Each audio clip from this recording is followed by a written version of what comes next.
and welcome back to Tales of Faith, a podcast on the Narrative Lectionary. I am Louise Ochart, and my pronouns are she, her.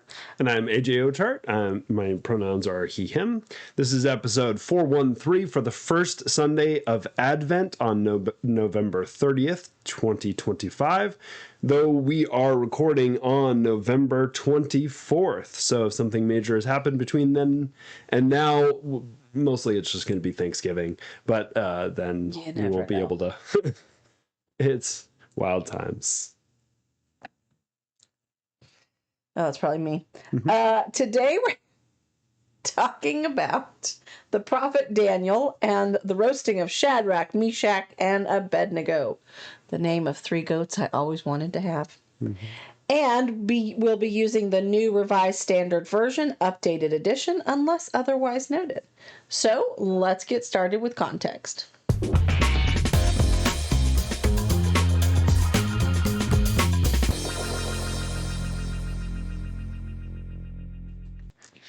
All right, so the prophet Daniel, or the scroll of Daniel, is set during about the 6th century, so the early part of the Babylonian exile. We heard last week about Jeremiah, who wrote the letter to that first phase of those who were sent out. And again, it was mostly the artisans. It was the sort of the well-to-do, the intellectuals, the elite. So Daniel and his friends are some of those. They've been brought to Babylon.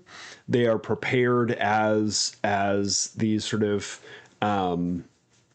intellectual slaves. They're trained to be sort of courtesans and court officials and all those sorts of things. And we're pretty soon into the sort of overall story of Daniel. The first chapter is, they're sort of, each chapter really is a sort of separate tale in the book of Daniel. So the first one is he and his buddies, Shadrach, Meshach, and Abednego, though they have different Hebrew names.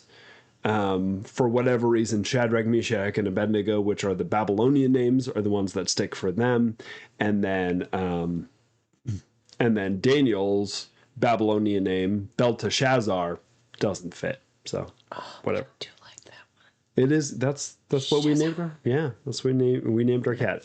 Belteshazzar. Belteshazzar. Yeah. Belshazzar is a totally different person. I always called our cat Belshazzar. I know. I stopped correcting it. Shazar. Yeah. But well, to be fair, it was a cat. It was a cat. It was It fit. So anyway, so chapter 1 is sort of like them being trained, and this whole thing about them eating. Potentially it's eating kosher, but they don't want to eat the meat from the king's table, and so they eat vegetables instead, but they still look healthy and they're fine. In chapter 2, there's a dream thing where the Nebuchadnezzar has a dream and asks Daniel to interpret. So now we've gotten a little bit further in, but throughout all of these sort of court tales, it is Daniel, or in this case, Shadrach, Meshach, and Abednego, who are sort of caught up in either a test or a challenge from some of the other leaders, and then they are in some sort of danger, and then they go on. And it sort of wraps up. It's very episodic. It's sort of, a episode of Star Trek or whatever that, we may get to the end and the king now says, oh yes, I love your God and your God's the best God. And then the very next story is, it doesn't really matter what happened in the last episode. We're not, this is not a seasonal not the sort end, of yeah. thing. So that's the first half of Daniel, chapters 1 to 6. And then chapters 6 and on, I think it's 12 altogether, are Daniel's sort of apocalyptic visions. So that then goes into these like wild places. This is borders on Ezekiel sort of, four-faced creatures, and a really important sort of thing that comes in with the scroll of Daniel is that we have the introduction of the Son of Man as this one who appears as the Lord of Hosts and yet is also separate from the Lord of Hosts. We pull a lot of sort of the idea of Messiah, and specifically Jesus as the sort of Jesus uses this title of Son of Man, human one, but to also mean, and especially as the disciples are sort of reflecting on who Jesus is, this idea of the Son of Man, human one, who is also somehow the Lord of Hosts and also sort of seated next to the Lord of Hosts. A lot of that imagery comes from Daniel. So that's an interesting thing about Daniel. Also really interesting about Daniel is that it is written in Hebrew and in Aramaic. So chapter 1 is in Hebrew, and then it switches to Aramaic. Interesting. And it's written in Aramaic until chapter 7, I believe, and then it switches back to Hebrew.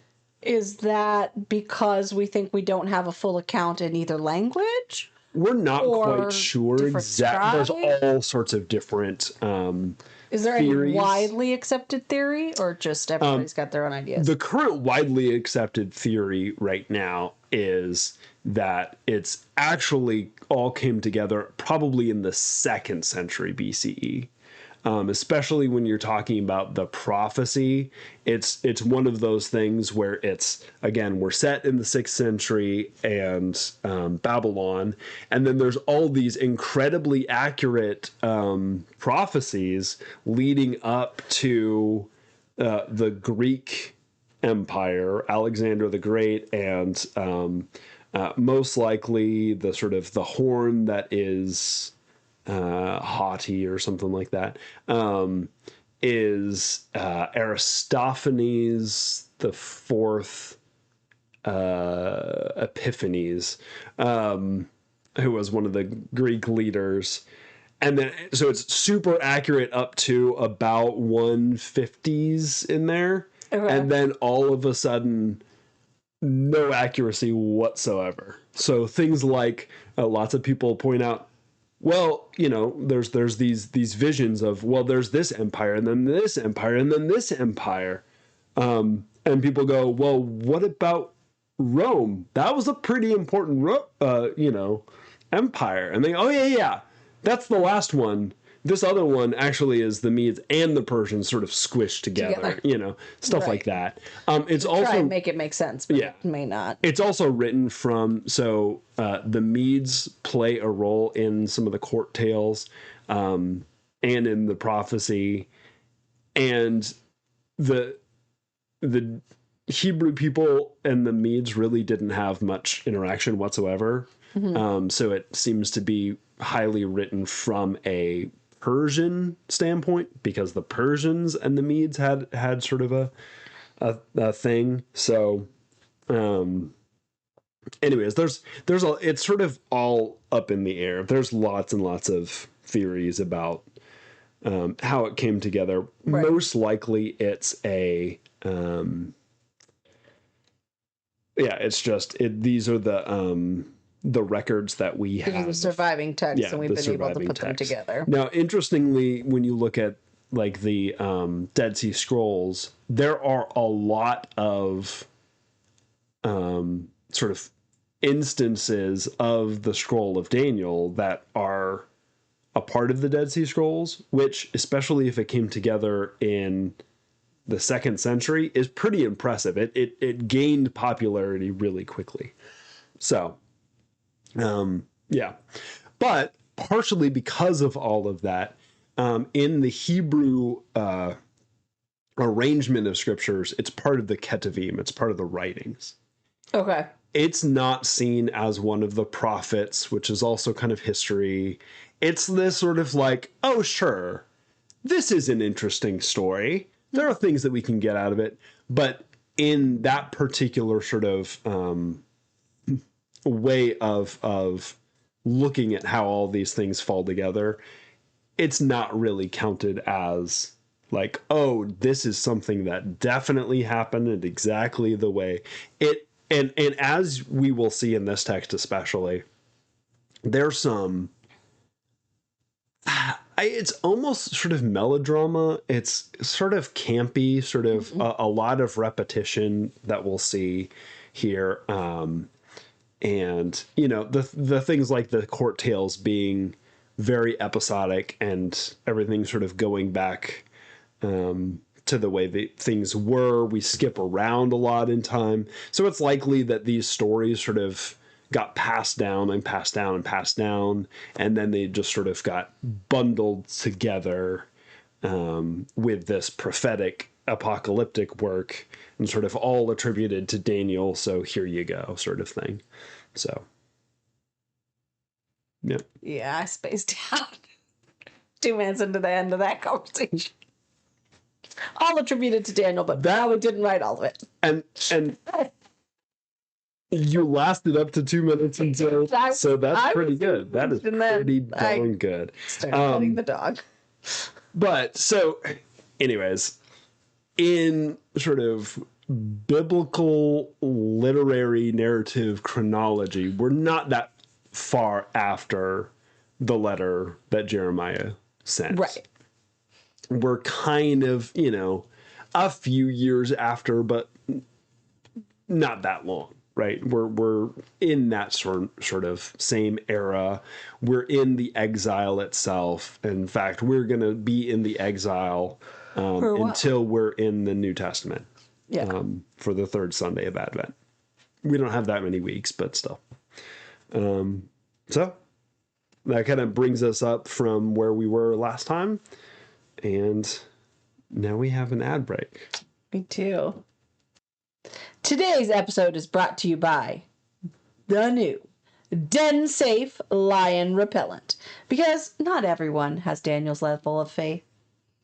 Aren't you tired of unexpectedly finding yourself in lion-adjacent situations? I mean, I can't tell you how many times that happens. Do you lack the prophetic calm and angelic backup that Daniel brought to the den? Have you ever thought, wow, I really wish these lions would not consider me a snack right now? Introducing Den Safe Lion Repellent, the world's first and only lion discouraging spray. Why Den Safe? Angel approved formula, now with 30% more not today lions energy. Hebrew scripture tested. If it worked for Daniel, well, hypothetically, imagine what it could do for you. 100% organic, made from herbs Shadrach couldn't burn and spices Nebuchadnezzar couldn't pronounce. We have some customer testimonials. Daniel in Babylon. Honestly, I didn't need it. The lion said the scent was pleasantly discouraging. 5 stars. Lion number 3 from the den. We were ready for a full course Hebrew entree when we smelled this stuff. Instant appetite loss. Special offer. Order in the next 40 days or 40 nights. And we'll throw in a free pet-proof personal lantern. Guaranteed to help you see exactly how many lions are glaring at you right now. You don't have to be a prophet to stay safe. You just need Den Safe. TM. Repel responsibly. Not effective against bears, Philistines, or Goliath.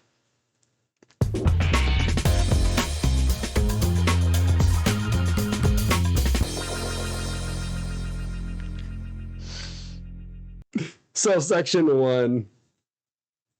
Text me. Section 1, Daniel 3:1. An homage to my ego. King Nebuchadnezzar made a golden statue whose height was 60 cubits and whose width was 60 cubits. So apparently he's a square. Six cubits. Oh, 6 cubits. Okay, I was gonna say he's a Yeah. square.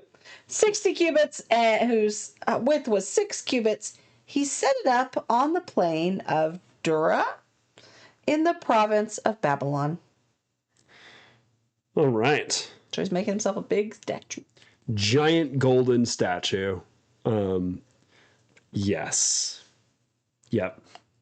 We know nothing about that kind of stuff We today. have no idea. No what it would idea about mean. gold and on buildings and in ballrooms, Yeah. bathrooms. It's Yeah. not a thing that happens. Or, the statue in the first Trump administration that they prayed over at the Yep. RNC. But, stuff like that. But we now have the 10 Commandments in all the classrooms, so that wouldn't happen again. That's right, in a particular translation. Yes. So the idea of a incredibly egomaniacal, narcissistic leader, we might have some parallels that we could draw here. But this is the setup for this this thing. He sets up this golden statue. And why do you set up a golden statue? Because you want people to look at it. You want people to worship it, is what we're going for here. And that is sort of the trap that is going to be laid. So we then, so we're going to read over the optional reading, which is the stuff in between. But if you're doing just the expected scriptures, you read that first verse for the setup, and then we go right into sort of the conflict. But let's go on to optional reading number 1, Daniel 3, 2-7. Who was there again? Then King Nebuchadnezzar sent for the satraps, the prefects, and the governors, the counselors, the treasurers, the justices, the magistrates, and all the officials of the provinces to assemble and come to the dedication of the statue that King Nebuchadnezzar had set up. So the satraps, the prefects, the governors, the counselors, the treasurers, the justices, the magistrates, and all the officials of the provinces assembled for the dedication of the statue that King Nebuchadnezzar had set up.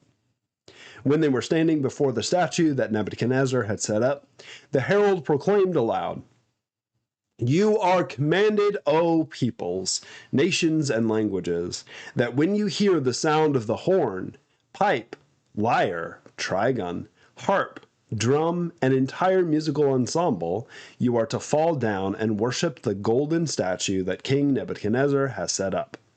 Whoever does not fall down and worship shall immediately be thrown into a furnace of blazing fire.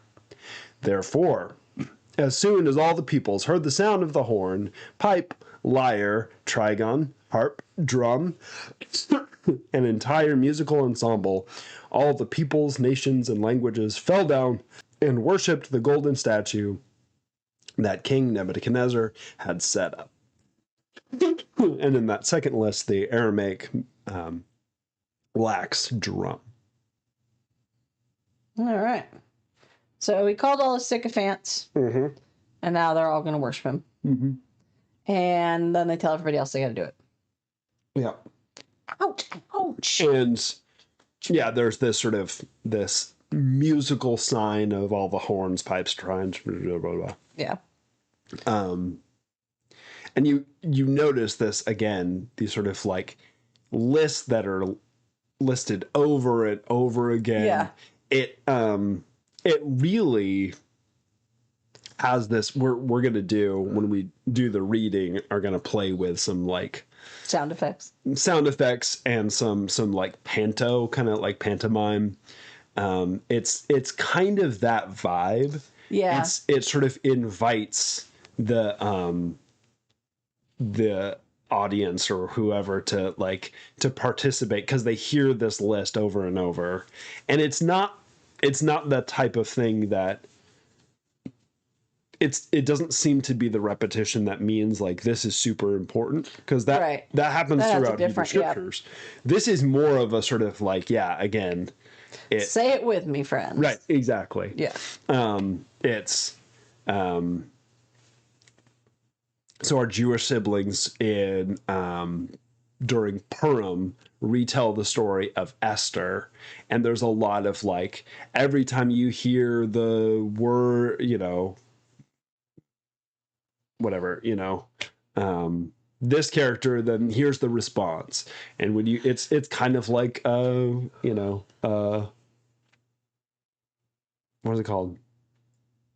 Rocky Horror Picture Show. It's that sort of like audience participation. Yeah, call and response, audience participation sort of thing. So,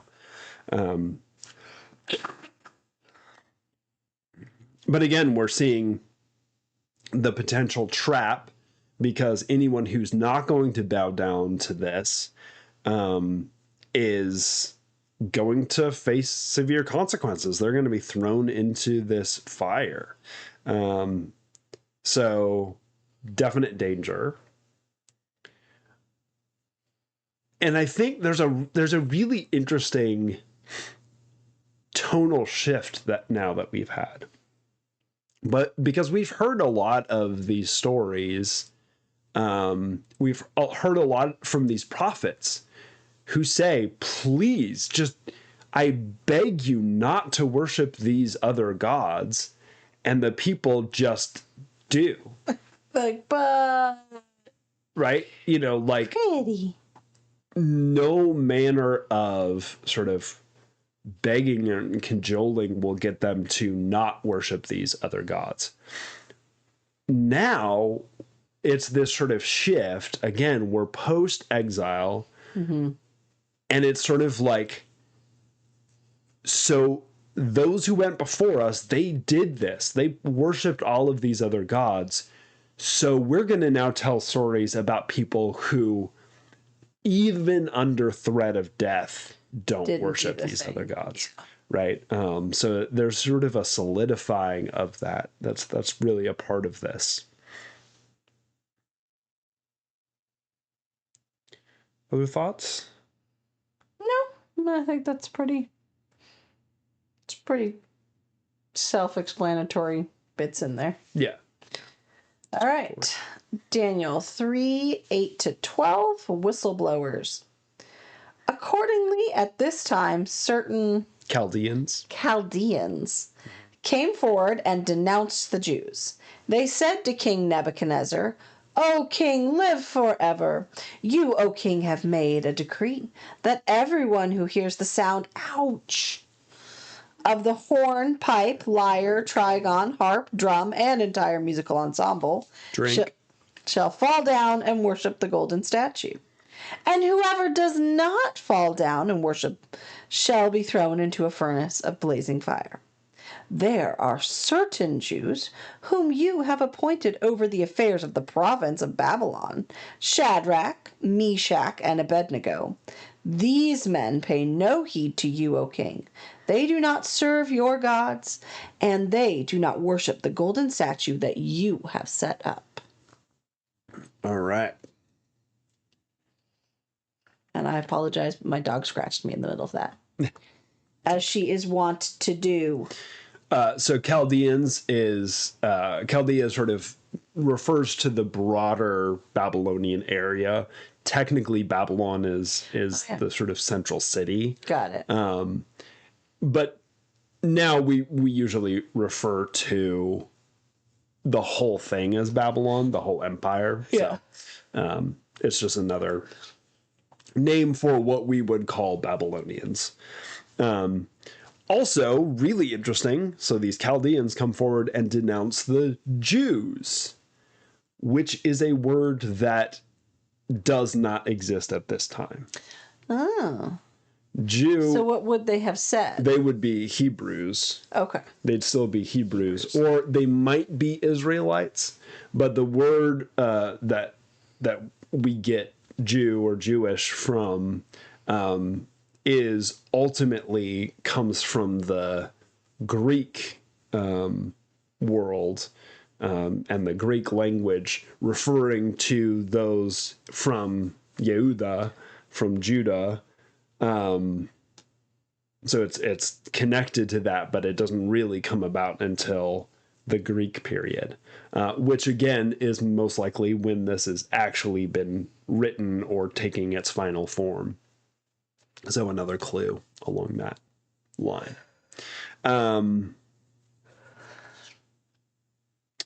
We have again the hornpipe, lyre, trigon, harp, drum. And you have this theme that we see several times throughout, especially the book of Daniel, of these like narky people who are like, those guys are not following the rules, right? Doing it right. You said that you should do this, so we're going to get rid of them. And, you know, in a little while, a few tales after this, you have the story of Daniel in the Lion's Den.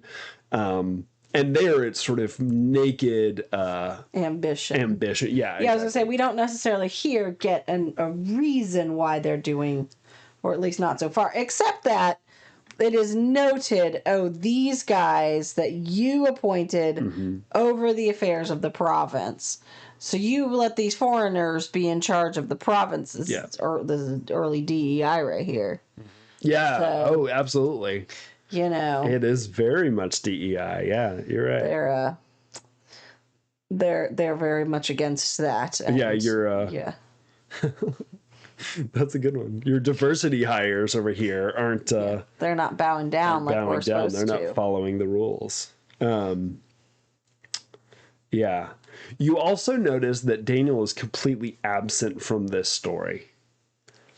So what is Daniel doing in this? If everyone is called to bow down every time they hear the sound of the horn and the pipe and the lyre, right?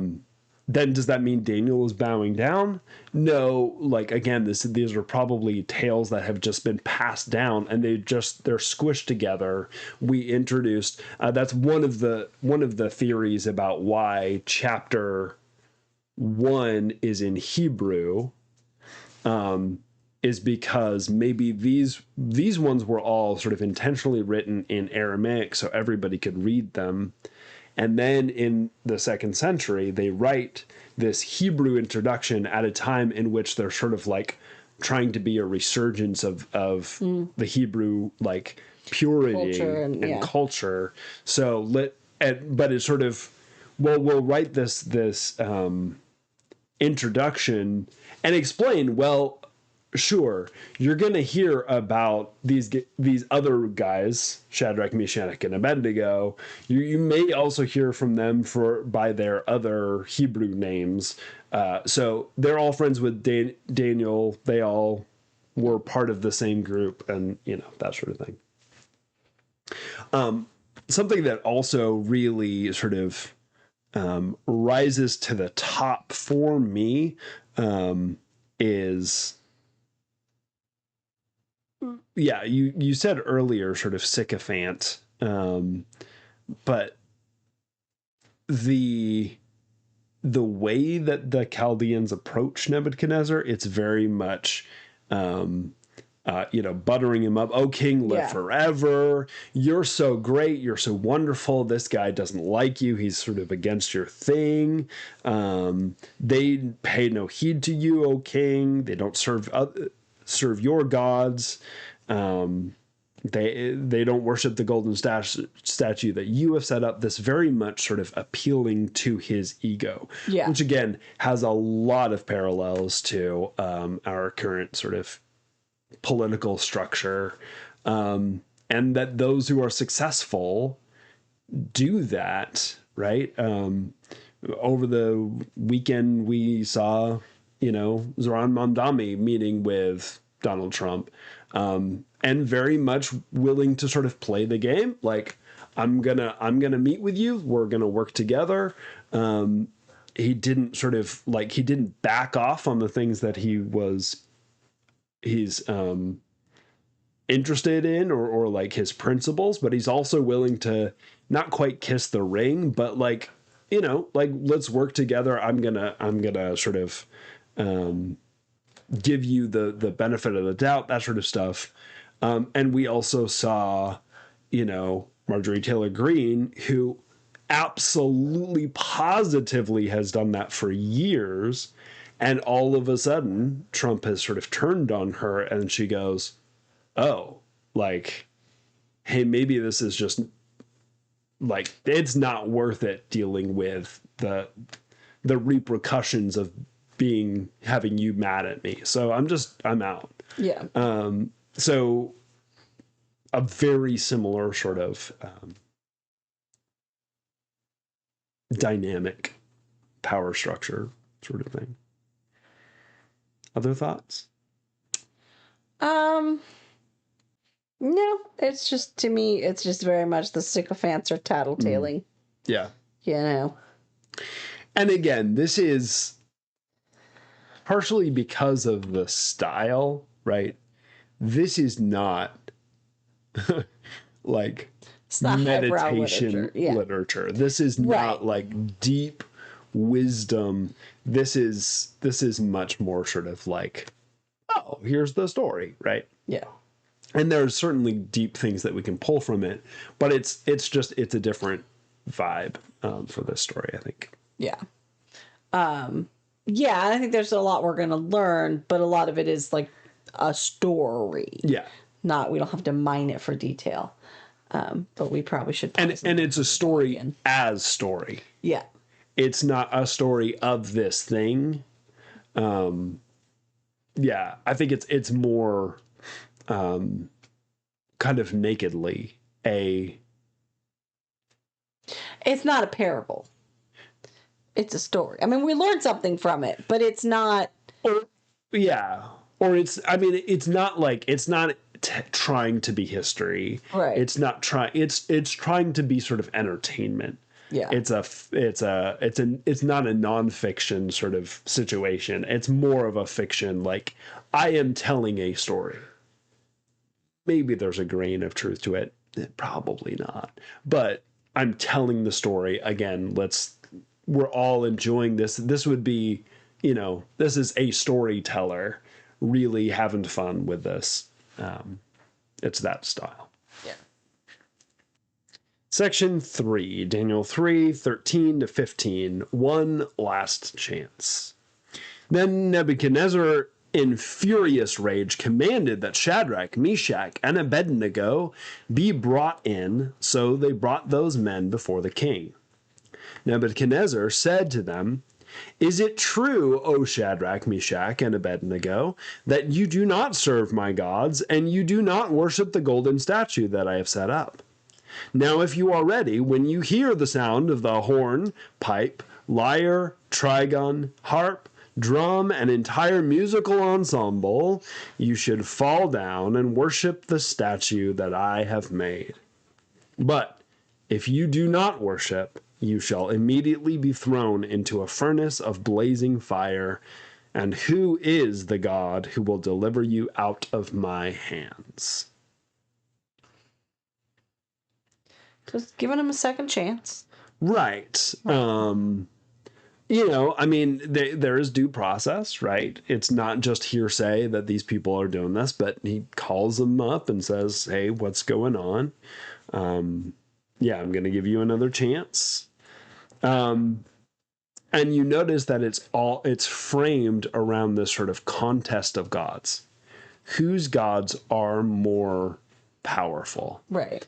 And part of the backdrop to this, to a certain extent, is this situation in which sort of the ancient assumption is that the Babylonian gods obviously are more important and more powerful than the Hebrew gods or God, right, because... Well, they won. Right, exactly. Right. They won.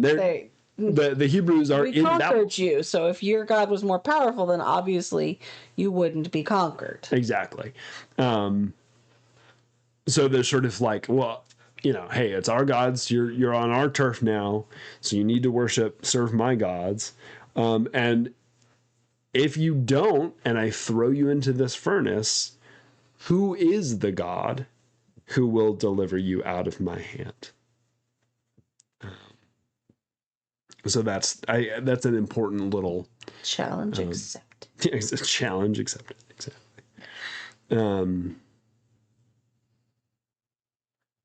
Yeah.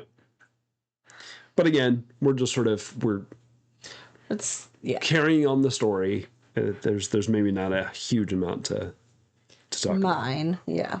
Yeah.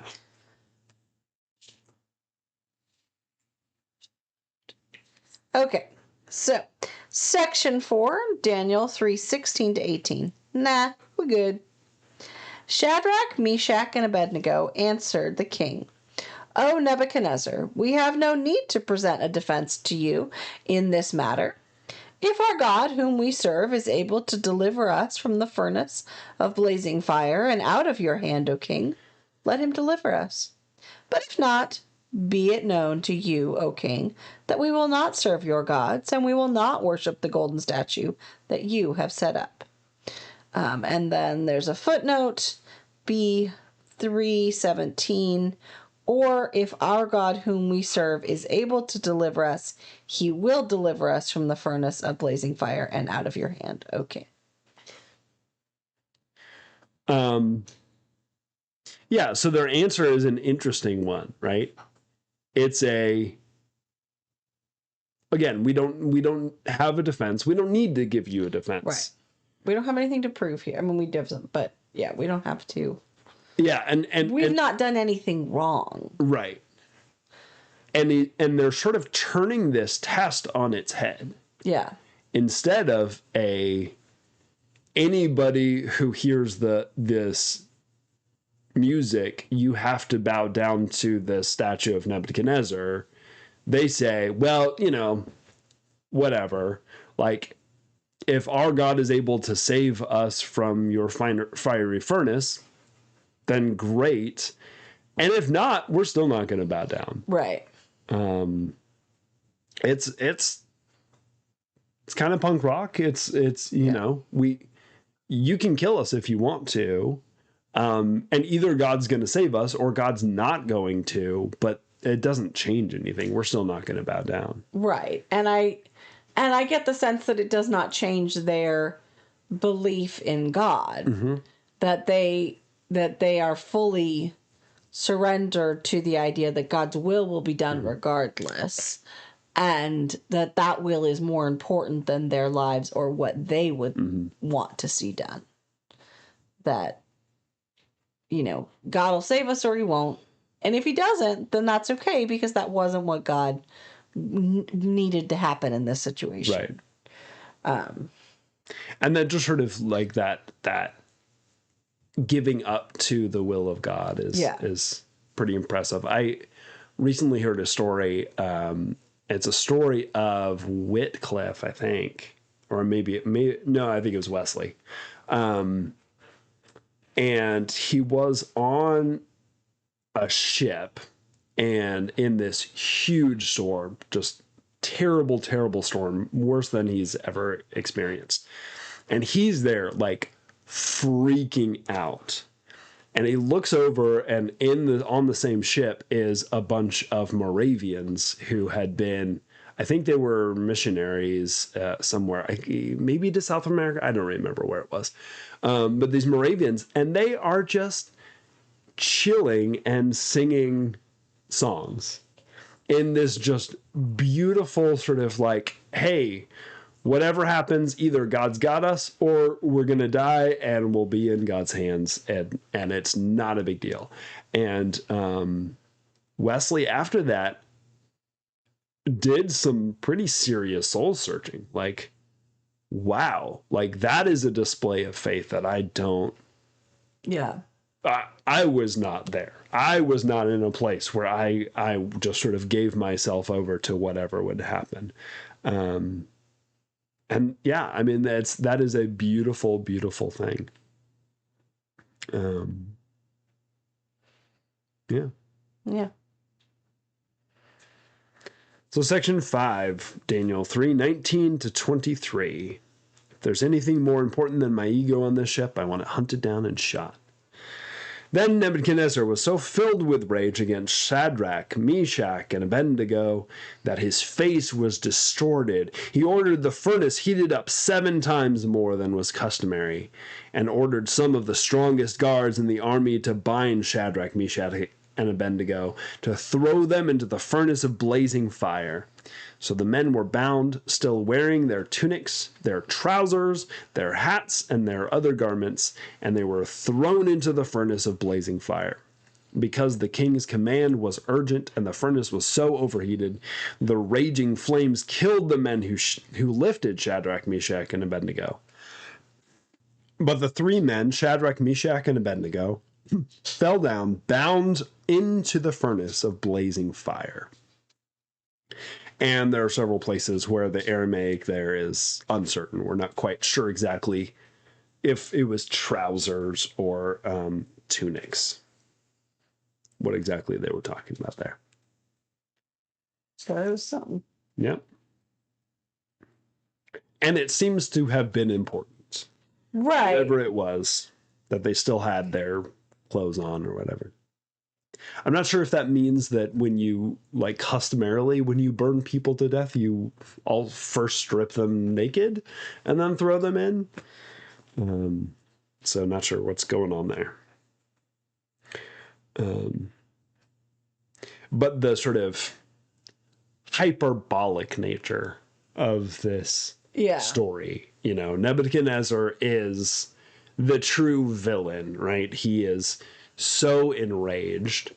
This is the one time when somebody has actually sort of defied his will, that he is willing to burn down everything, right? He has them heat up this furnace 7 times hotter than it normally would be, so hot that the guards are killed when they open the door.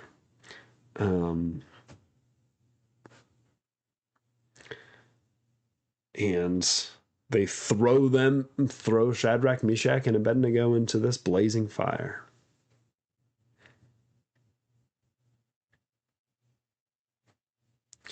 And again, back to, you know, the current political situation, similar sort of thing, right? Back to Marjorie Taylor Greene and a handful of other Republicans who were really pushing for the Epstein files to be released. There was this, you know, they were called traitors, even floating that they should be hung because they would dare do this thing that Trump had said they were not in you know, in the election, like, this is something that we're going to do. So it's this sort of like, you dare go against my ego and I'm going to destroy you. Yeah. And, you know, the whole thing is very public and and out there, and right, like a loss of. Yeah, for me, it's the parallel to the you don't have to obey unlawful orders situation. Yeah, right. That, you know, this is not lawful for them. Right. Shadrach, Meshach, and Abednego in their culture, as their beliefs, that they do not bow down before any other god, so this is an unlawful order to them, and they do not have to obey it. And they will take that conviction as far as it needs to go. And that is the true act of faith, that is the true act of leadership and patriotism, and all of that is standing on ceremony and saying no. Just a friendly reminder: you can disobey. You do not orders. have to obey unlawful orders. Yeah, I mean, and I was just reading that, you know, the Democrats releasing that commercial or whatever. Oh, I don't know. Well, no, that, but the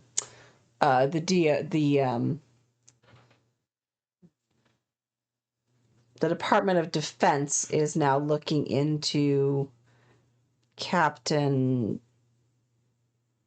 what, I can't think of his name right now, but the one who's been really vocal about it, and saying, you know, well, now we are going to investigate whether, because they've you know, the Trump administration has accused him of sedition or whatever, and so Because he said that you can't, that you don't have to follow unlawful orders, and so now the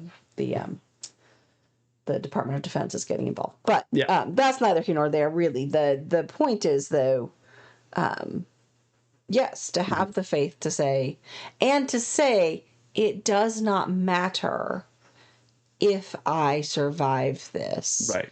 That does not change my faith. And I think that often gets lost in the story. Like, that's not a thing about the story that I remember. Of course, the thing we remember is what's coming next, and but that this confession that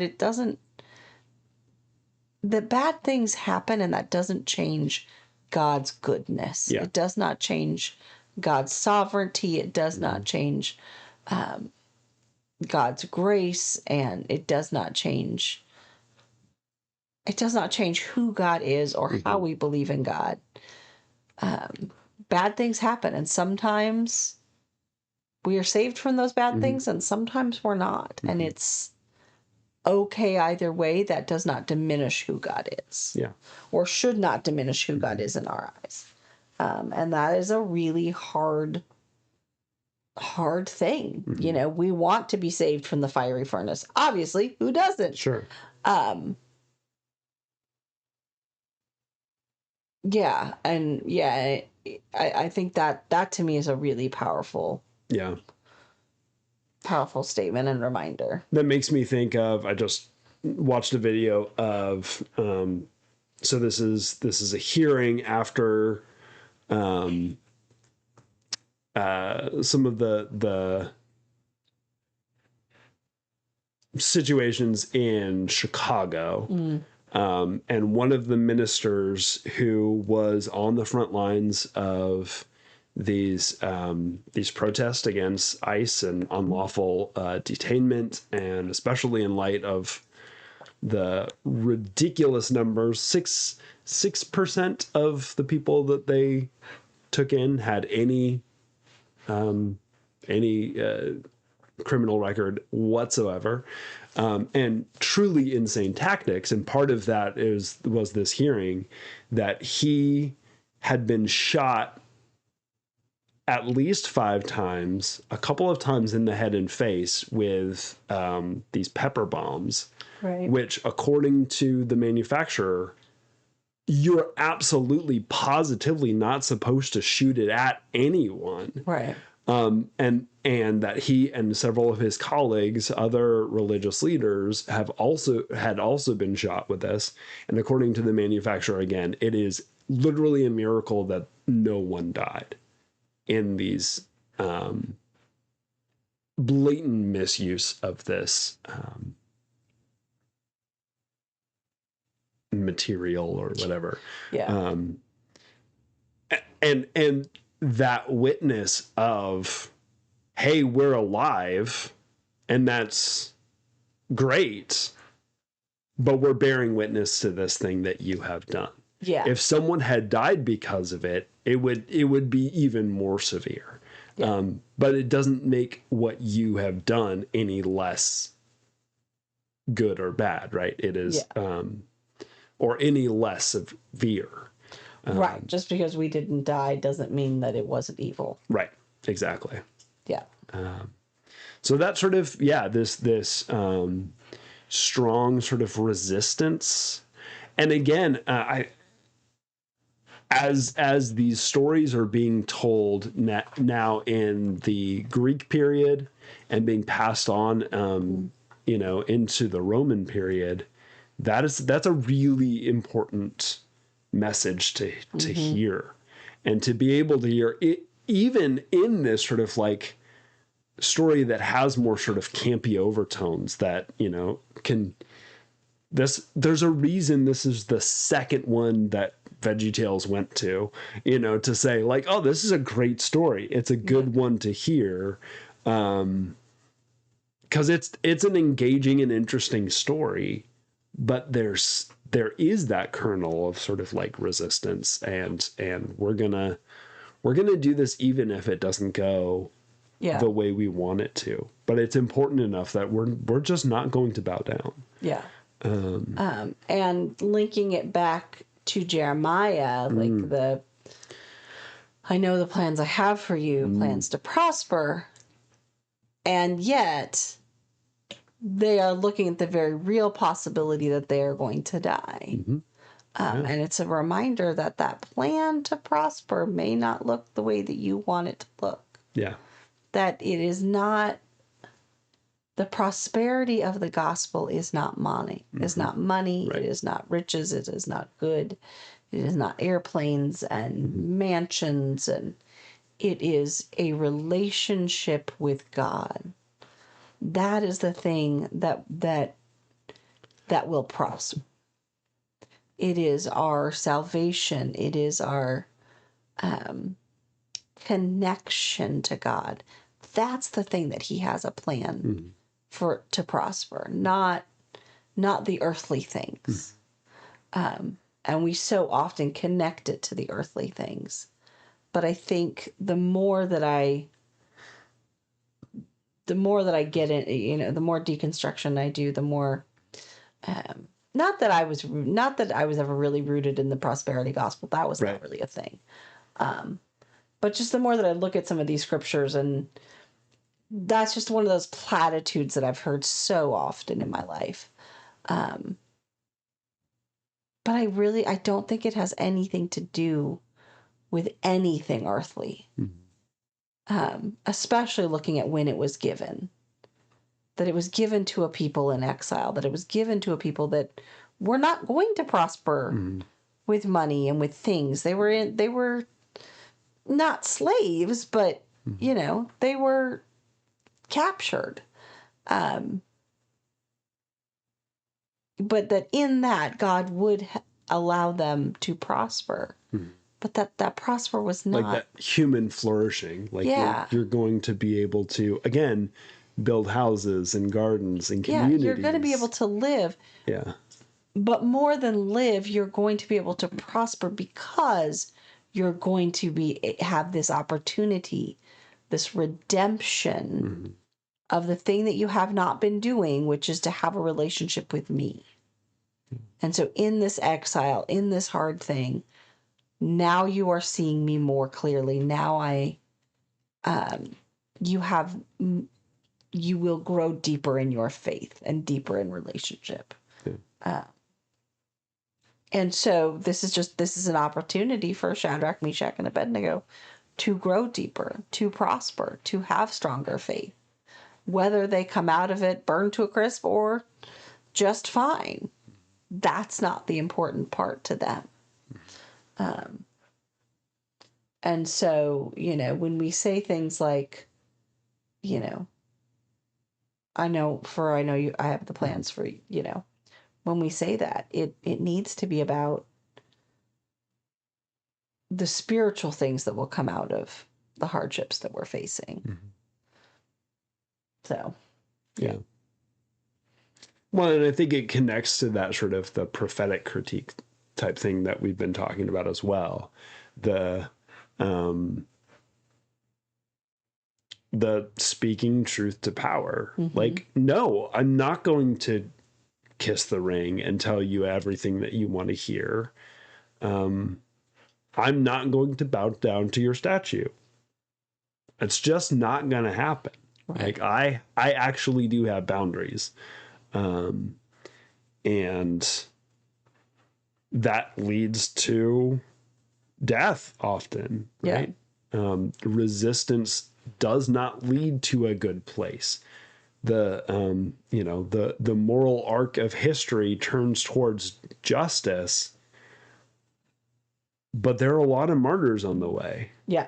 And you look at, again, obviously this is very in some ways very similar to Jesus saying, no, like the way that you understand this kingdom does not make sense. I'm going to preach a kingdom that you're not going to like, and you're going to kill me because of it. Yeah. It's, civil rights leaders, Martin Luther King Jr. knowing, like, I am going to die because of this. Yeah. But I'm going to do it anyways. It's because it's so much more important. And I'm gonna carry the message down the line further, so hopefully things will be better. But I'm not, I've been to the mountaintop. I've seen a glimpse of what it looks like, but I'm not gonna see it myself. Yeah. Yeah. Section 6. Mm-hmm. All right. Section 6, Daniel 3:24-27. One of them is real shiny. One of them is real shiny. Then King Nebuchadnezzar was astonished and rose up quickly. He said to his counselors, wait, did we miss something? Nope. Oh, no. It just... Was it not 3 men that we threw bound into the fire? They answered the king, true, O king. He replied, but I see 4 men unbound walking in the middle of the fire, and they are not hurt. And the 4th has the appearance of a god. Nebuchadnezzar then approached the door of the furnace of blazing fire and said, Shadrach, Meshach, Abednego, servants of the Most High God, come out, come here. So Shadrach, Meshach, and Abednego came out from the fire. And the satraps, the precepts, the governors, and the king's counselors gathered together and saw that the fire had not any power over the bodies of these men. The hair of their heads was not singed, their tunics were not scorched, not even the smell of fire came from them. And then in Aramaic, it could have been a son of the gods for 325, and 327, meaning of the Aramaic is uncertain there. Yeah. It's literally son of the gods, because specifically in Aramaic, the son of whatever means that you're one of those things. Okay. So son of man is the son of a human being, right? One of the human beings. The son of the gods is themselves a god. Son of the whatever. Son of princes or whatever. Yeah. So it's just a turn of phrase. Yeah, no, it's a weird sort of like sudden shift. I was like, wait, did we miss which we'll actually get to in a little bit, but yeah. It's yeah, it's funny. I mean, I suppose they left out the boring part where they all just sort of sat there watching the fire or had a drink or yeah.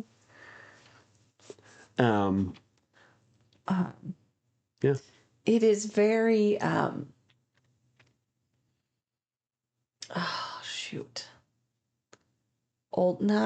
just old Western, but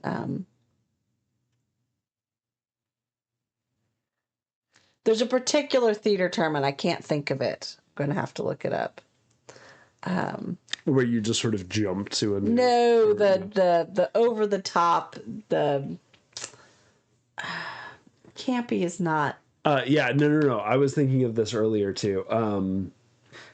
Melodrama. Melodramatic, yes, melodrama. It's very melodramatic. It's very melodrama. Yeah. What? Do I see 4 men? But there were only 3, Yeah. And in fact, back to the sort of storytelling thing, this may well have been sort of passed on as a dramatic sort of... I can absolutely see this story having been having been acted out, or because it really does read that way. Yeah, definitely. More than many other stories which you read as... Definitely, you can tell they've been handed down by a storyteller. Right. This does almost feel like this was play acted. Mm-hmm.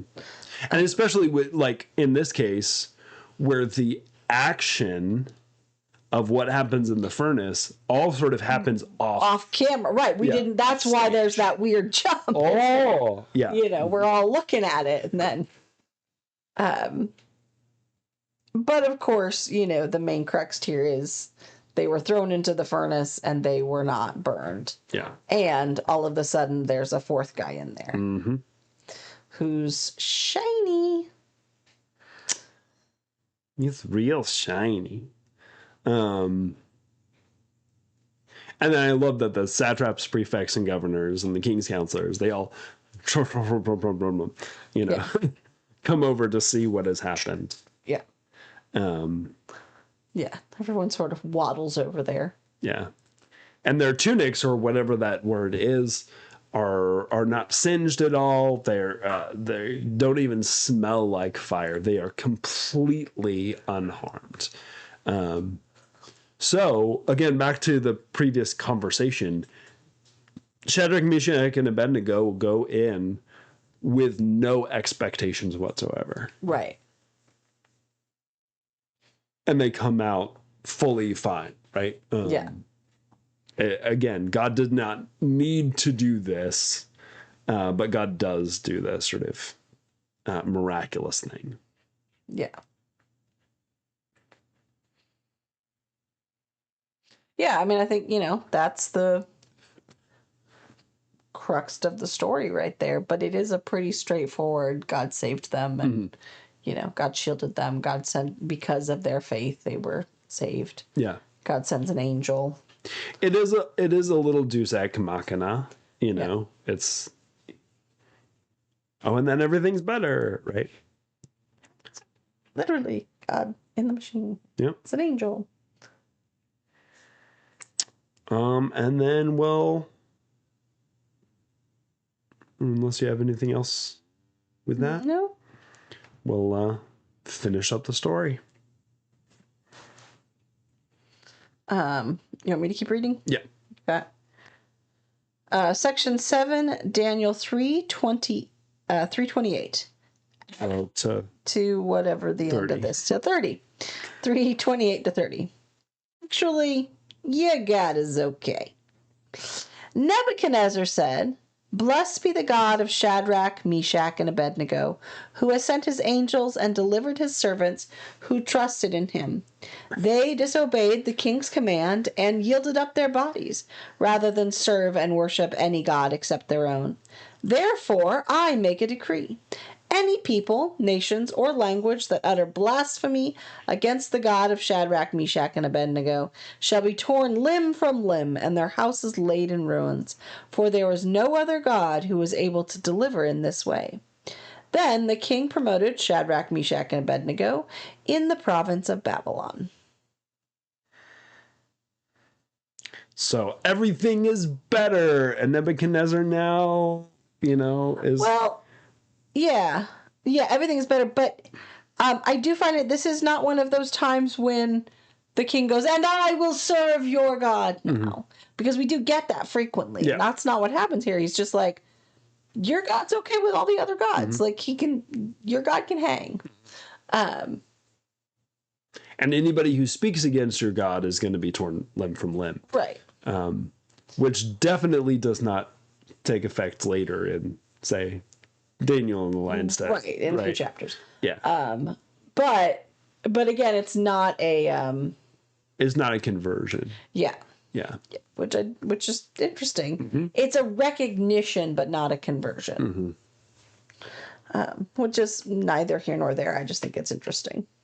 But even again, maybe that sort of like recognizing that incrementalism, that sometimes all the oppressed peoples need is just give us a little bit of room. Let us worship the God that we want to worship. Let us worship in the way that we want to. Just this. Hey, your God is okay. Is enough for right. It's a lot. Yeah. It's quite a step. Yeah. So. Yeah. Yes, because it is not we do not need to impose our belief on others. Yeah. And even going into the Shadrach, Meshach, and Abednego did not make a grand statement about what God was going to do and what would happen to King Nebuchadnezzar for his unbelief and all of this. It was just, God's going to take care of us in one way or another. Doesn't matter how. And when they come out of it, I think, they do not come out going, and see what our God did. Now, do you believe? Because again, this is about their faith and who and their trust in God and their relationship with God. And that perhaps we should focus more on our own relationship with God, and pull the planks out of our own eyes before we start telling other countries and other peoples and other denominations and how they should believe and act. Just a thought. And it may actually, this may be some of the influence from the Persian context, which was the Babylonians were very much not this way. It was like, no, they're more the beginning of the story. Like, you worship our gods, that's it. Whereas the Persian Empire was much more liberal and said, and that's the reason that Cyrus the Great sent the Hebrew people back, because it was like, sure, you can go worship your God in your place. That's fine. Go and I'll help rebuild your temple. Yeah. But I want you to be you, but also serve me and be a part of this community, sort of thing. Be you, but you still got to pay your taxes. Well, yeah, absolutely.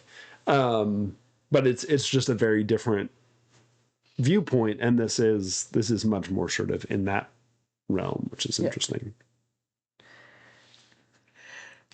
All right.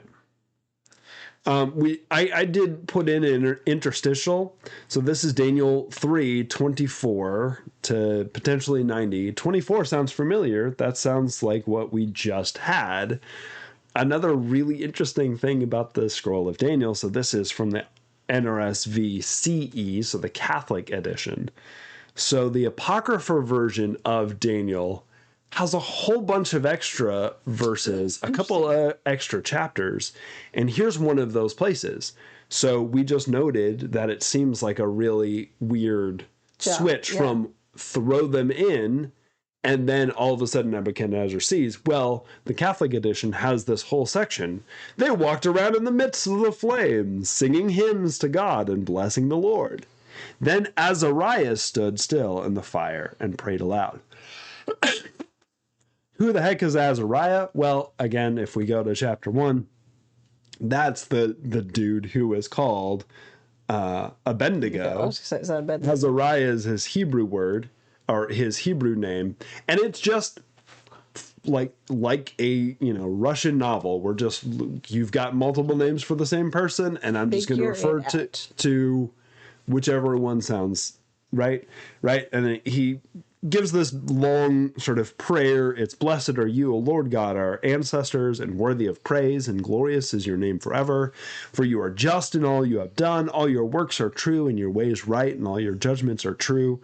You have executed true judgments in all that you have brought upon us and upon Jerusalem, the holy city of our ancestors. By the true judgment you have brought all this upon us because of our sins. For we have sinned and broken your law in turning away from you. In all matters we have sinned grievously. We have not obeyed your commandments. We have not kept them or done what you have commanded us or for our own good. So all you have brought upon us and all that you have done to us, you have done by a true judgment. So this is a clear sort of maybe Deuteronomic moral of, hey, remember all of these things that have gone before. This stuff has happened to us because we sinned, because we broke your law. We're explaining all of this, and Azariah here is proclaiming this. Skipping ahead to verse 42, do not put us to shame, but deal with us in your patience and your abundant mercy. Deliver us in accordance with your marvelous works and bring glory to your name, O Lord. Let all who do harm to your servants be put to shame. Let them be disgraced and deprived of all power, and let their strength be broken. Let them know that you alone are the Lord God, glorious over the whole world.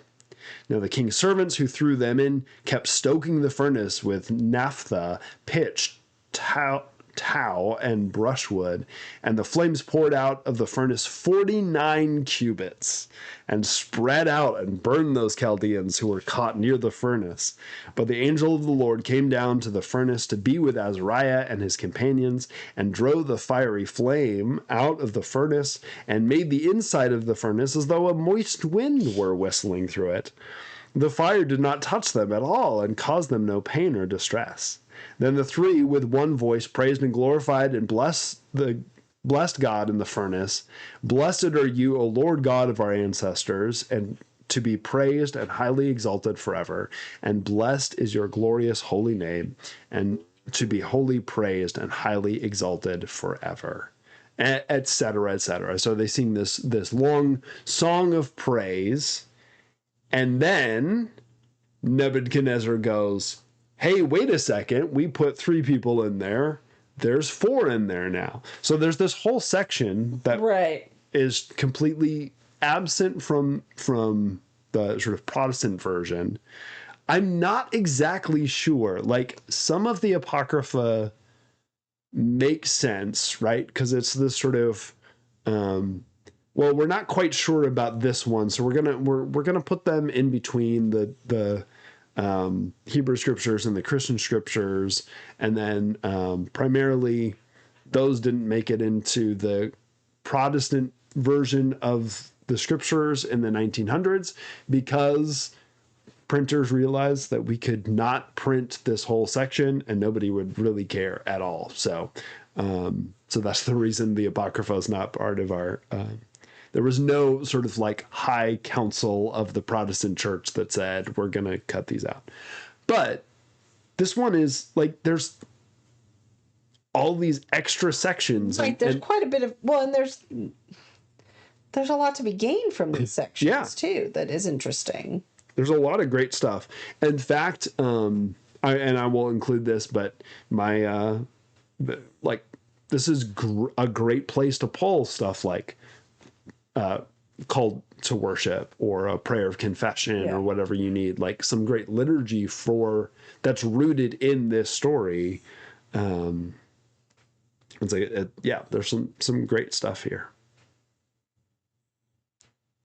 but it may also be, it's a little bit Tolkien where, you know, we like it's all of the sort of the drama is building, and now we'll have a little ditty, a 37 verse song, and we'll just sing, and it'll be nice, and then some other people come in, and then now we're back to war with the orcs. Yeah, exactly. Yeah. So there's, it does definitely mess with the flow. Yeah. Though a little bit, like as we noted, maybe a little bit, you could put a little bit of that might have been helpful. But anyways. Anything else you want to say about that? No. Okay. It's just interesting, especially as we're looking at this. Yeah. And if, like you have a Catholic edition, then, you know, reading our text straight from it doesn't make sense because the versification is totally different for this. Yeah. I was gonna say, the pagination's all wrong. Yeah, exactly. So verse 24 it is not the same verse 24, right? So that's interesting. Yeah. All right. Rest of the story, again, sort of the story of Daniel then continues on through, you know, Daniel keeps kicking through multiple empires, multiple leaders, and keeps having these sort of contests or tests or different things that happen. The chronology is all over the place. I was gonna say that's got to be like if we're attributing it to one person. Yeah, they lived a long time. Yeah. So and the idea is that this one person Didn't see all these things. It's just that this. Well, yeah, but within the scroll, the idea is that we've got this person who is experiencing the entirety of the exile under the Babylonians, under the Medes. The Jewish people, again, were never under the Medes, but whatever. And then the Persian Empire as well, and you see sort of that very late stage when people are starting to be allowed back, all the way through. And then with the apocalyptic visions, you have then a glimpse of these empires that come after. So, similar sort of ideas of here's what sort of resistance inside looks like. Here's how you can sort of be at work within an empire who is oppressing you. By the way, there's more empires after that, because after the Persian Empire allows them to go back, then you have, it's all taken over by the Greek Empire and Alexander the Great, and then the Hebrew, then eventually it's Jewish people, are under two of the Greek empires, the first under the Ptolemies from Egypt, and then their area gets taken over by the Seleucids. And then that's all eventually taken over by the Roman Empire. So we're going to be under empire after empire after empire. But actually next week, we're not going that far. We're tiptoeing a little bit further into the exile to Ezekiel, who begins his ministry like 5 years into, or his first visions 5 years into the exile, Babylonian exile. But we'll be reading his the famous Valley of Dry Bones vision, which is much more sort of near the tail end, saying there is going to be an end to this. Mm-hmm. There is going to be, we think that we're dead, but we're not, in fact. So that sort of leads us into next time. So we're working our way through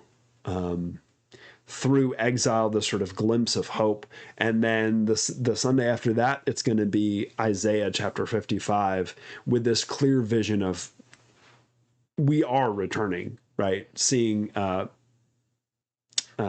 Cyrus the Great as Messiah, as the anointed one of God, who makes this path back home straight. Every mountain will be lowered and every valley will be lifted high so that we can actually get home. So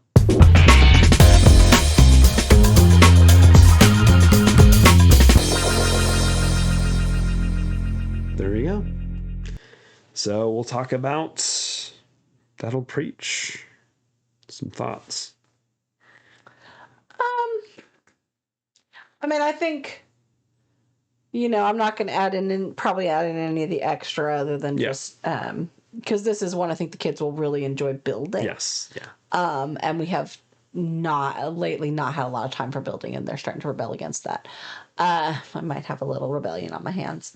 But I think that really the point that I kind of want to focus on, at least with my older youth, is this idea that, what Shadrach, Meshach, and Abednego say, like, it doesn't matter. God can save us, and God might choose to save us.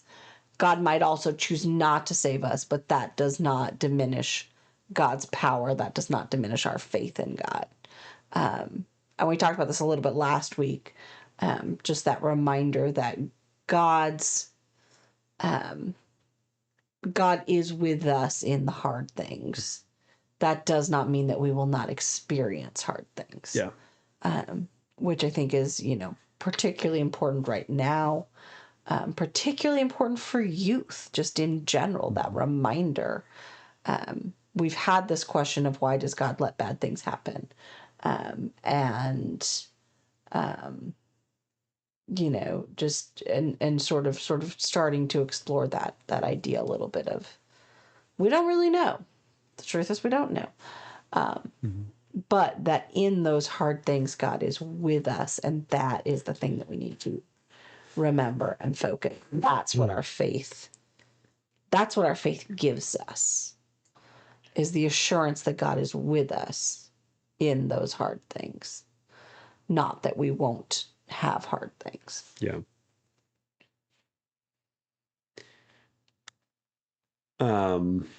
Yeah, I really like that focus.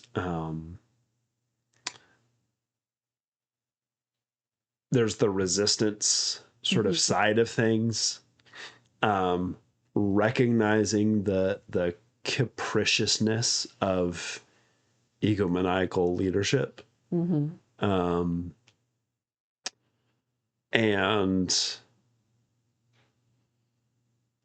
But that resistance, looking at or saying, I might not make it out of this, right? You can kill me. You can destroy my body. That's fine.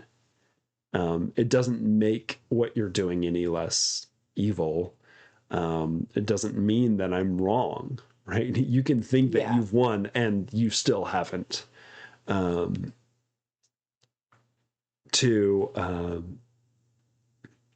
stand boldly and say, there are lines and we cannot cross them. And it doesn't matter what the sort of political landscape looks like. Genocide is still genocide, right? You can have any number of reasons or excuses, but it doesn't mean that it's not genocide. Yeah. And we should not be supporting it. Things like that, right? Now it's probably going to be, I'm going to be preaching I'm going to shoot for a short sermon. Don't always actually get there. But we're doing like a greeting of the service. Oh, right. Greeting of the sanctuary service and that sort of stuff. And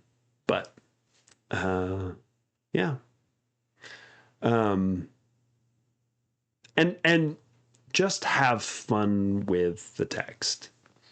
It is a fun text. Yeah. It's intended to be fun. So again, back to that sort of melodrama thing. I've already talked to my musician on the organ is going to be playing sort of like a, kind of melodrama sort of every time there's that musical cue of like a building chord and then playing around with that. I'm going to have people when we give the list of the people to go like hum hum hum hum hum hum, just have fun with it, because that's how this is built. It's intended to be sort of, we have this repetition. It's supposed to be, I think, meant to be. This would have been experiential. Fun for a youth Sunday. Yeah, it would. To have them do this scripture reading, because it is a lot of dialogue. Yeah. And dialogue that is meant to just be over the top and not silly necessarily, but like it's not super but it can be over the top. It can be melodrama, which is fun. Exactly. So have fun with it. And again, we're at the beginning of Advent. So pulling in some of those themes of, depending on what sort of interpretation of Advent you use, like this is the Sunday of hope, sort of the expectation that, there is salvation, there is something to work towards. Yeah. But it's also with this sort of backdrop, Advent does have sort of it is a darker tone. And especially in the narrative lectionary, I love the fact that Advent sort of and the exile kind of go together, and we sort of sit in that idea of things look bad.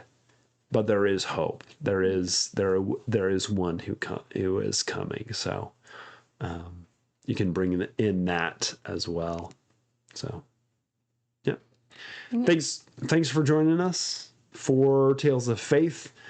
You can join us on Substack. That is kind of the primary one, it looks like. So you can watch or listen there. You can also comment. I send liturgy and other fun things every once in a while when I get to it. You can also watch on YouTube. You can listen on Spotify or Apple Podcasts, and wherever you are interacting with us in any way, we would love a like or a follow or a share or a subscribe or ring the bell to know when we send out a video, those sorts of things. Anything like that is really helpful. Comments below and interact with the videos, Yeah. with the podcast. Let us know what you're thinking. Let us know what you're preaching on. Yep. Or, many, I know we have people that are not preachers that listen to this. Let us know, are you teaching Sunday school? Are you doing, what does this mean to you? Disagreement is okay, as long as it is respectful, and, let us know what you think. Or agreement. I love it when people agree with me. And if we disagree with you, we'll just throw you in the furnace of fire. It's fine. It's fine. No problem. All right. So, thank you so much for joining us, and we'll see you next time on Tales of Faith. Bye. Happy Thanksgiving as well. Bye.